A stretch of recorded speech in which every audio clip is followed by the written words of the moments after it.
کیسے پتہ لگے گا کہ ہم اللہ سے دور ہو رہے ہیں؟ یاد رکھو کہ جب نماز انسان چھوڑ دیتا ہے تو یہ نشانی ہے کہ تم اللہ سے دور ہو رہے ہو۔ جب قرآن پڑھنا چھوڑ دو گے تو یہ اس چیز کی نشانی ہے تم اللہ سے دور ہو رہے ہو۔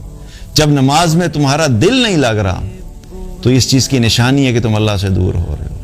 جب مسجد جانے کا دل نہیں چاہ رہا تو اس چیز کی نشانی ہے کہ تم اللہ سے دور ہو رہے ہو۔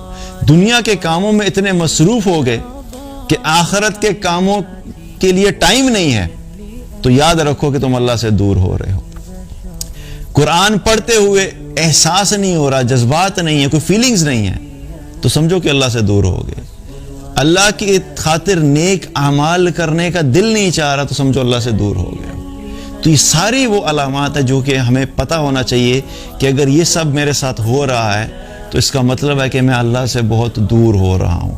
تو اللہ سے دوری جو ہے، جتنا زیادہ دور ہوتے جائیں گے اتنا ہی ہمارے لیے کیا ہوگا، دنیا کی زندگی بھی مشکل ہوتی چلی جائے گی۔ اللہ تعالیٰ نے قرآن میں اس کا ذکر بھی کیا، وَمَنْ أَعْرَضَ عَنْ ذِكْرِ فَإِنَّ لَهُ مَعِيشَةً ضَنْكًا۔ جو کوئی بھی میرے ذکر سے اعراض کرے گا، یعنی جو کوئی بھی مجھے بھول جائے گا، میری بات نہیں کرے گا، میری بات نہیں مانے گا، میری اطاعت نہیں کرے گا، مجھے بھلا دے گا، میرا تذکرہ بھلا دے گا، تو اللہ تعالیٰ نے کیا فرمایا، میں اس کی معیشت کو تنگ کر دوں گا۔ معیشت تنگ کرنے کا مطلب کیا ہے؟ اس میں ظاہر بھی ہے اور اس میں باطن بھی ہے۔ ہو سکتا ہے کہ اللہ نے جو آپ کو نعمتیں دی ہیں، آپ اللہ کو بھولو گے، اللہ آپ کو بھول جائے گا۔ جو نعمتیں وہ آپ کو دے رہا تھا، ہو سکتا ہے وہ نعمتیں واپس لے لے۔ اللہ نے مال دیا تھا، ہو سکتا ہے وہ مال آپ کو اللہ کی اطاعت کی وجہ سے ملا تھا۔ یہ کوئی لازمی گارنٹی نہیں ہے، لیکن کبھی کبھی ایسی سچویشن بھی آتی ہے کہ اللہ سبحانہ تعالیٰ کبھی کسی انسان کو اپنی اطاعت کی وجہ سے دنیا بھی دے دیتا ہے۔ یہ لازمی شرط نہیں ہے، لیکن ایسا ہو سکتا ہے کہ اللہ نے آپ کو جو دنیا کے اندر جو ساری نعمتیں ملی تھی وہ اس وجہ سے دی تھی کہ آپ نے اللہ کی اطاعت شروع کی تھی، اور جو ہی آپ نے اللہ کی اطاعت چھوڑی، ہو سکتا ہے اللہ وہ نعمتیں واپس لے لے۔ اور نعمتوں کے اندر کیا ہے؟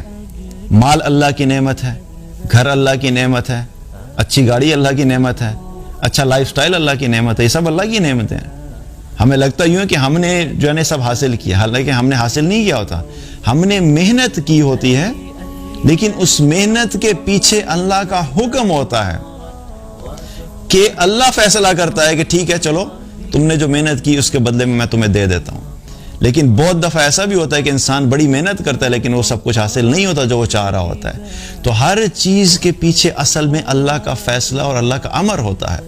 تو جب انسان اللہ کی اطاعت سے غافل ہوتا ہے تو عین ممکن ہے کہ اس اطاعت سے غفلت کی وجہ سے اللہ سبحانہ تعالیٰ جو دنیا کی ظاہری نعمتیں ہیں اللہ وہ بھی واپس لے لے، اللہ وہ سب واپس لے لے، تو کیا کریں گے؟ کچھ نہیں کر سکتے۔ اور جب نعمتوں کے عادی ہو جاتے ہیں ہم، تو پھر اس عادت کی وجہ سے جب وہ چیز ہمارے سے چھن جاتی ہے تو چونکہ ہمارے ایمان مضبوط نہیں ہوتے تو پھر ہم ان سچویشنز کو ہینڈل نہیں کر پاتے، پھر پینک ہوتا ہے، پھر انگزائٹی ہوتی ہے، پھر پینک اٹیکس شروع ہو جاتے ہیں، ڈپریشن شروع ہو جاتا ہے۔ کیوں؟ کیونکہ سارا دل اور سارا دماغ اور ساری سوچ اور سارا وقت انسان انہی نعمتوں میں ڈوبا ہوا تھا، اور ان نعمتوں میں ڈوبے ہونے کی وجہ سے اس کے دل کے اندر ان ساری چیزوں کی محبت اتنی زیادہ ڈیپ اور اتنی سٹرونگ ہو گئی تھی کہ جب انسان سے پھر کوئی محبوب چیز چلی جاتی ہے تو پھر اس انسان کے لیے اس سچویشن کو ہینڈل کرنا آسان نہیں ہوتا۔ اسی لیے جن لوگوں کے لیے ان کا ایمان محبوب ہوتا ہے تو ان کو اس چیز سے زیادہ تکلیف ہوتی ہے کہ ہمارا ایمان اگر کمزور ہو رہا ہے تو ان کو اس چیز پہ زیادہ تکلیف ہوتی ہے۔ اگر ان کے پاس سے لاکھوں روپیہ چلا جائے گا تو ان کو اتنی تکلیف نہیں ہوگی کیونکہ ان کا دل مال کے ساتھ نہیں اٹیچڈ ہے، لیکن جس کا دل اس دنیا کی نعمتوں کے ساتھ اٹیچ ہوگا اور اللہ سے غافل ہوگا تو پھر اس انسان کو اسی چیز کے اندر تکلیف ہوگی جب اس کے پاس سے دنیا کی نعمتیں چلی جائیں گی۔